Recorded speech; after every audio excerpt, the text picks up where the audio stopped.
Le respect est une valeur fondamentale, et son absence peut pousser un individu à des décisions irréfléchies, au point de bouleverser toute une vie.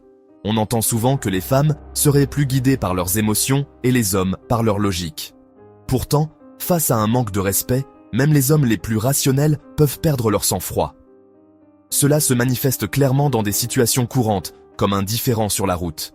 Un simple incident peut dégénérer en confrontation violente, parfois disproportionnée. Cette réalité est tragique. Partout dans le monde, des hommes purgent de longues peines de prison parce qu'ils ont cédé à un moment d'impulsivité face à une situation qu'ils ont perçue comme irrespectueuse. Ces hommes ont perdu leur liberté en réagissant de manière excessive et il est facile de les juger. Cependant, personne n'est à l'abri de ce type de défi. Un jour, quelqu'un pourrait vous adresser une parole ou un geste qui mettra votre patience à rude épreuve et vous pourriez être tenté de répondre de manière irréfléchie. Les stoïciens offrent une approche pour surmonter ce genre de situation. Dans cette vidéo, nous vous présentons 8 leçons stoïciennes pour apprendre à gérer le manque de respect. Ne loupez aucune leçon parce que toutes les leçons sont aussi essentielles les unes que les autres. Numéro 1. Fixez des limites claires. Le stoïcisme ne prône ni la passivité ni l'acceptation aveugle des injustices. Face à un manque de respect, il n'est pas question de subir en silence ou de réagir avec une colère démesurée. Vous pouvez affirmer vos droits avec calme et fermeté. Définissez des limites claires qui protègent votre dignité. Si quelqu'un les dépasse, exprimez ce qui vous a dérangé et expliquez ce que vous attendez de cette personne à l'avenir. Pour renforcer votre message, maintenez un contact visuel soutenu pendant que vous parlez. Évitez de baisser les yeux ou de détourner le regard, ce qui pourrait être perçu comme de la faiblesse. Regardez avec assurance, tel un lion, pour montrer que vous êtes sérieux au sujet de vos limites et que vous avez du respect pour vous-même. Cette attitude envoie un signal fort. Vous exigez d'être traité avec respect, quelles que soient les circonstances. Numéro 2. Restez calme et ne réagissez pas violemment. Quand quelqu'un vous manque de respect ou vous insulte, il est naturel de ressentir de la colère et de vouloir répliquer. Cependant, céder à cette impulsion peut être risqué, car répondre avec agressivité, même si cela semble justifié sur le moment, aggrave souvent la situation à long terme. À la place, prenez le temps de vous calmer, respirez profondément et mettez de la distance entre vos émotions et l'événement. Adopter cette attitude permet de voir les choses sous un angle plus large, comme si vous observiez une partie d'échec. Cette prise de recul apporte de la lucidité et vous montre que, dans la grande majorité des cas, il n'est pas nécessaire de réagir. En réalité, ce n'est pas l'acte de manque de respect lui-même qui provoque du tort. Le mépris ou l'insulte n'a de poids que celui que nous leur donnons par nos pensées et nos interprétations.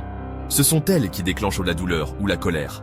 Rappelez-vous, lorsqu'une personne vous manque de respect, son attitude reflète davantage ses propres insécurités et jugements que votre valeur réelle. Leur opinion n'a pas de pouvoir absolu et ne doit donc pas vous définir. Changer votre perspective de cette façon vous aide à préserver votre calme intérieur et à répondre de manière réfléchie si une réponse est vraiment nécessaire. Attention, cela ne signifie pas que vous devez accepter ou tolérer le manque de respect. Cela signifie simplement que vous devez le gérer avec dignité et maîtrise de soi. En restant serein, vous démontrez que vous êtes au-dessus des provocations extérieures. Numéro 3. Considérez la source. Quand quelqu'un vous insulte ou vous critique, prenez un instant pour analyser la situation avant de répondre. Leur attitude traduit-elle davantage leur propre souffrance, leurs insécurités ou leur ignorance, plutôt qu'une vérité objective à votre sujet?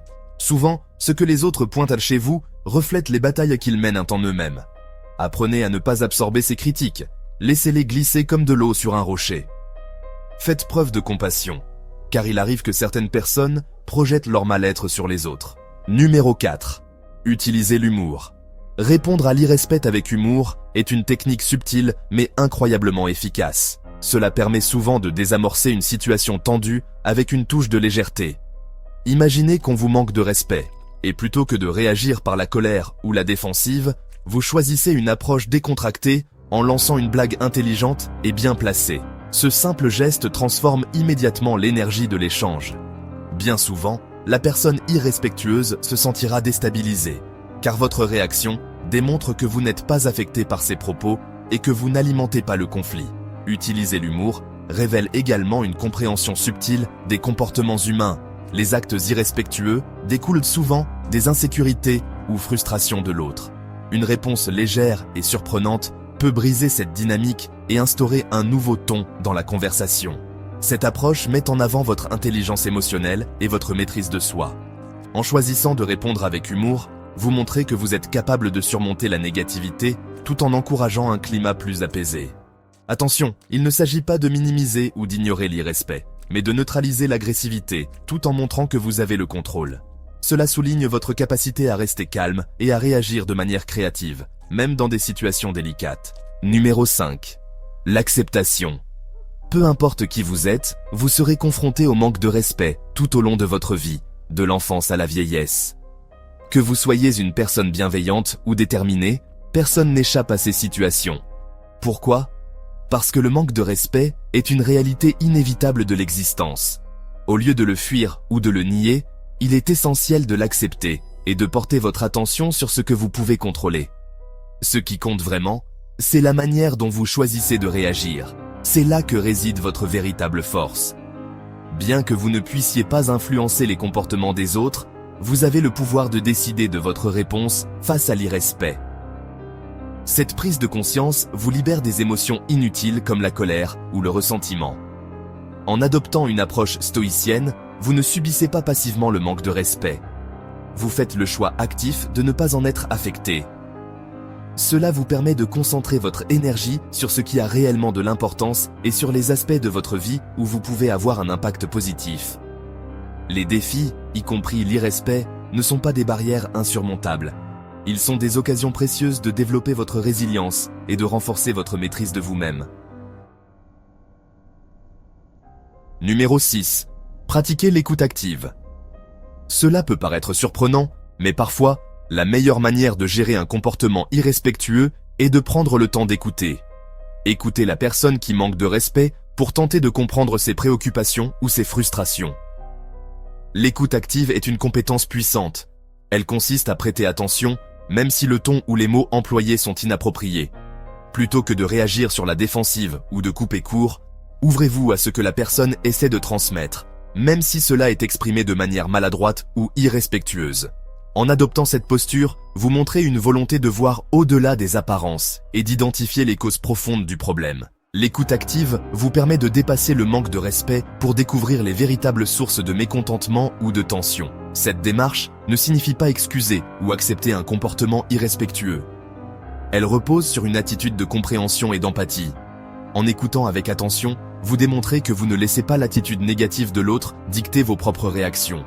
Au lieu de cela, vous répondez avec calme, curiosité et bienveillance. Cela demande du self-control et une grande intelligence émotionnelle, mais les bénéfices sont souvent significatifs. Vous pourriez ainsi identifier des enjeux ou des malentendus que vous n'auriez pas remarqués autrement.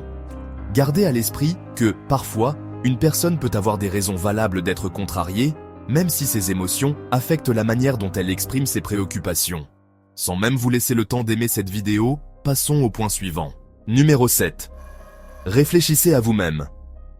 Beaucoup de gens préfèrent blâmer les autres, estimant que la responsabilité ne leur incombe jamais. Pourtant, il est crucial de faire preuve d'introspection, d'être honnête envers soi-même et d'examiner si vos propres actions ou paroles ont pu contribuer au manque de respect. Prenez un moment pour vous poser les bonnes questions. Y a-t-il une part de vérité dans les paroles ou les actes de cette personne ? Ai-je moi-même dit ou fait quelque chose qui aurait pu provoquer cette situation ? Il est possible que vous découvriez une erreur de votre part et qu'un simple geste d'excuse suffise à apaiser les tensions. Cette réflexion personnelle permet de mieux comprendre ce qui s'est passé et de clarifier votre propre rôle dans l'interaction. En agissant ainsi, vous adoptez une approche constructive et mature face au conflit. Numéro 8. Choisissez le pardon. Lorsque beaucoup de gens font face à un manque de respect, leur première réaction est souvent la colère. Pourtant, une réponse plus noble et bénéfique est de pardonner. Selon les stoïciens, le pardon n'est pas un acte envers les autres, mais un cadeau que vous vous offrez à vous-même. Prenez un instant pour y réfléchir. Entretenir de la rancune, c'est comme se lier les mains. Même si vous pensez que votre ressentiment est justifié, il ne vous affecte qu'à vous, pas aux autres. Le pardon est la véritable clé pour retrouver la paix intérieure et le bonheur. Cependant, pardonner n'est pas toujours facile. Cela prend du temps et ne signifie pas effacer ce qui s'est passé. Cela signifie plutôt choisir de se libérer des émotions négatives qui ne font de mal qu'à vous. Nous devrions pardonner, mais avec discernement. Pardonnez avec sagesse, compassion et équilibre. Souvenez-vous bien, pardonner n'est pas une faiblesse, c'est une preuve de force. Ce n'est pas une défaite, mais une victoire. Ce n'est pas un sacrifice, mais une récompense.